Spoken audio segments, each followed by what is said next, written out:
ശുശ്രൂഷാ ജീവിതം ആരംഭിക്കുന്നത് 1989 ശ്രേഷ്ഠ ബാബായുടെ കൂടി ഒരു ഷമ്മാശനായി എൻ്റെ ശുശ്രൂഷ ആരംഭിച്ചു. അതുകൊണ്ട് മണിക്കൂറുകൾ ബാബായെ കുറിച്ച് പറയുവാനുള്ള അനുഭവങ്ങൾ എൻ്റെ ജീവിതത്തിലുണ്ടെങ്കിലും ഞാൻ സമയപരിമിതി കൊണ്ട് പെട്ടെന്ന് അവസാനിപ്പിക്കേണ്ട. മണിക്കൂറുകളായി 6 മണി മുതൽ ഈ സഭയുടെ മക്കള് ഈ വെയിലും കൊണ്ട് ഇവിടെ നിൽക്കുകയാണ്. നിങ്ങളെ കൂടുതൽ കഷ്ടപ്പെടുത്താതെ ഞാൻ അവസാനിപ്പിക്കട്ടെ.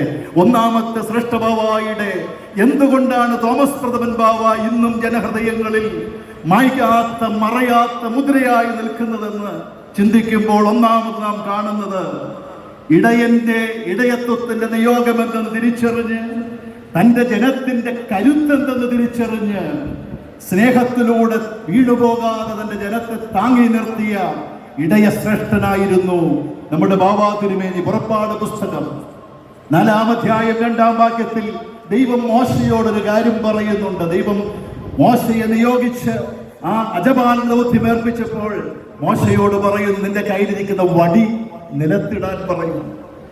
മോശ ആ വടി നിലത്തിട്ടു. ഉടനെ അതൊരു സർപ്പമായി അത് മാറുകയാണ്. മോശ ഭയപ്പെട്ട് പിന്നോട്ട് മാറി. വീണ്ടും അതെടുത്ത് കയ്യിൽ പിടിക്കാൻ പറഞ്ഞു. മോശ അതെടുത്ത് കയ്യിൽ പിടിച്ചപ്പോൾ വീണ്ടും അത് വടിയായി തീർന്നു. ഇതെന്താണ് സൂചിപ്പിക്കുന്നതെന്ന് ശ്രേഷ്ഠ ബാബാ തിരുമേനിക്ക് നല്ലവണ്ണം നിശ്ചയമുണ്ടായിരുന്നു. തന്റെ ജനം തന്റെ ശക്തിയാണ്.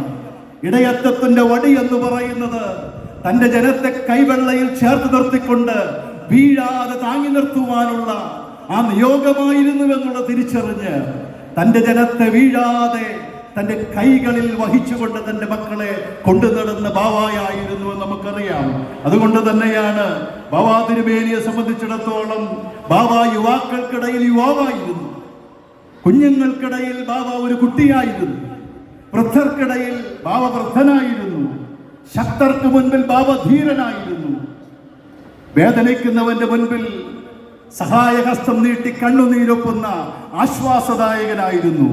അതുകൊണ്ടാണല്ലോ ബാബ എവിടെയെങ്കിലും വരുമ്പോ നമ്മുടെ ആളുകൾ, നമ്മുടെ മക്കള്, യുവാക്കൾ ആർത്ത് വിളിക്കും, ഞങ്ങളുടെ ഓമന ബാബായെ. ധീരതയോടെ 95 വയസ്സുകാരനോടാണ് വരുമ്പോ പറയുന്നത്, ഞങ്ങളുടെ ഓമന ബാബായെ ധീരതയോടെ നയിച്ചോളൂ. രണ്ടാമതായി തളർന്നുപോയ ഒരു ജനതയ്ക്ക് ത്യാഗത്തിലൂടെ പുതിയ ജീവിതം കൊടുത്ത ഒരു ശ്രേഷ്ഠ പിതാവായിരുന്നു. യോഹന്നാന്റെ സുവിശേഷം 10-ാം അധ്യായത്തിന്റെ 7-ാം വാക്യത്തിൽ ഞാൻ ആടുകളുടെ വാതിലാകുന്നു. ഇന്നലെ ആ എവൻഗേലിയോനാണ് നമ്മുടെ ബാബാ തിരുമേനി പുത്തൻകുരിശിൽ വായിച്ചത്. ഞാൻ ആടുകളുടെ വാതിലാകുന്നു. എന്താണ് അതിന്റെ അർത്ഥം? മധ്യപൂർവ്വ ദേശങ്ങളിൽ ആടുകളെ സംരക്ഷിക്കുന്ന തൊഴുത്തെന്ന് പറയുന്നത് കൂരയുള്ളതായ ചില തൊഴുത്തുകൾ ഉണ്ടായിരുന്നു. അവിടെ കാവൽക്കാരാണ് കാവൽ നിന്നിരുന്നത്. എന്നാൽ വിജനപ്രദേശത്തേക്ക് പോകുമ്പോൾ അവിടെ ചുറ്റും മതിലുകൾ മാത്രം കെട്ടി മേൽക്കൂരയില്ലാതെ ഒരു വാതിൽ മാത്രമുള്ളതായ ആ തൊഴുത്തുകൾ, ആ വാതിലിൽ വട്ടം രാത്രി ഇടയൻ കിടക്കും. കാട്ടുമൃഗങ്ങളും മറ്റു വന്ന ഈ ആടുകളെ ഉപദ്രവിച്ച് അതിനെ കൊന്നു തിന്നാതിരിക്കുവാൻ ഇടയൻ വാതിലിന് മുൻപിൽ വട്ടം കിടക്കും. ഇടയന്റെ മേത്ത് ചവിട്ടിയിട്ടല്ലാതെ തന്റെ ആടുകളെ തൊടാൻ സാധിക്കുകയില്ല. അതാണ് യോഹന്നാന്റെ സുവിശേഷം പറയുന്നതെങ്കിൽ യാക്കോബായ സുറിയാനി സഭയുടെ ഇടയനായ ശ്രേഷ്ഠ ബാബാ തിരുമേനി തന്റെ ശരീരത്തിൽ പോറലേക്കാതെ, തന്റെ ശരീരത്തിൽ ആദ്യം മുറിവേൽക്കാതെ തന്റെ മക്കൾക്ക് മുറിവേൽക്കാൻ അനുവദിക്കാതിരുന്ന ആ ശ്രേഷ്ഠ ബാബാ തിരുമേനി, അദ്ദേഹത്തിന്റെ ജീവിതത്തെക്കുറിച്ച് ഞാൻ ഓർക്കുകയാണ്. ബാബായുടെ സമരങ്ങൾ, തന്റെ ജനത്തോടൊപ്പം നീങ്ങിയ നിമിഷങ്ങള്. കോലഞ്ചേരിയിൽ ഇരുന്ന കാര്യം നിങ്ങൾക്കറിയാം.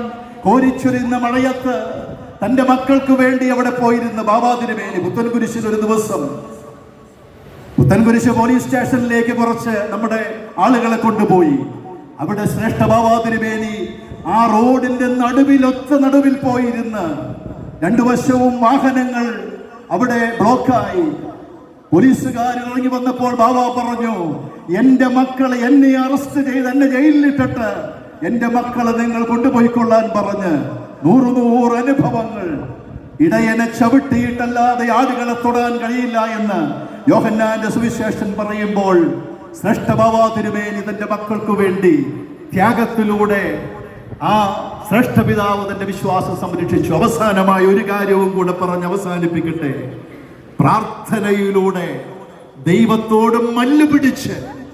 ഈ സുറിയാനി സഭയുടെ മക്കൾക്ക് ജീവൻ പകർന്നു കൊടുത്തത് ശ്രേഷ്ഠ ബാബാ തിരുമേനിയായിരുന്നു.